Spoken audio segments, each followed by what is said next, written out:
Bonjour, aujourd'hui nous allons essayer de répondre à la question « Quelle vision ai-je de mon entreprise ?» Pour expliquer cela, nous allons ensemble voir une image, celle du lac et de la rivière. Alors, dans cet exemple, nous allons prendre l'histoire d'un baigneur.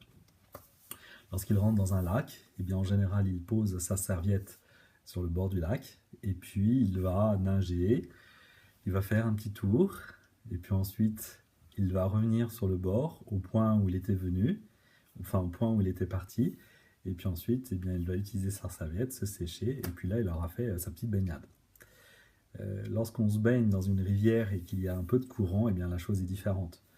On pose sa serviette et ensuite on va dans l'eau. Et ce qui se passe, c'est que le courant nous entraîne, et puis on va nager, nager, nager, et puis finalement on va ressortir à un point qui ne sera pas celui dans lequel nous serons entrés dans l'eau.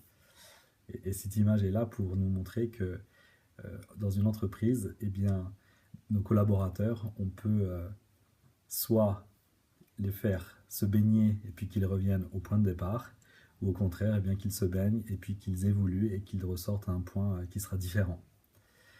Et ça aura un impact énorme sur plusieurs choses. Alors, on peut prendre quelques exemples pêle-mêle.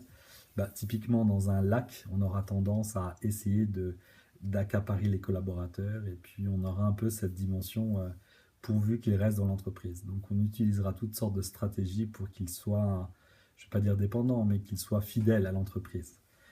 Donc ça, c'est plutôt dans un lac. Donc la stratégie, par exemple, lorsqu'on va recruter des gens, ce sera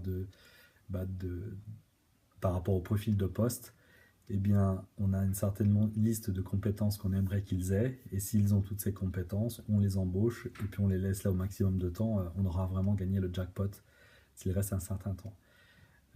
Voilà.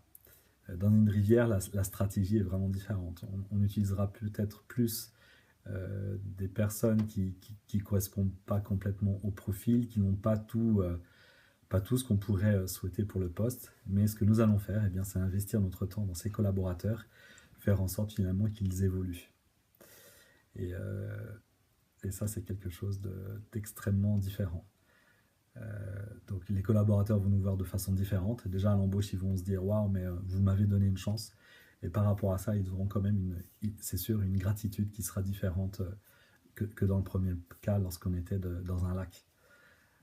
Donc les gens vont aussi sentir qu'on investit notre temps en eux, et du coup ça va aussi avoir un impact sur le quotidien. Ils ne vont pas juste remplir le cahier des charges qui était décrit dans le contrat de travail, mais ils ont tendance à vraiment donner plus, parce que nous-mêmes, nous donnons plus. Voilà, donc c'est une stratégie nouvelle que je vous propose de tester, et puis vous verrez les effets que cela peut avoir au quotidien dans votre entreprise.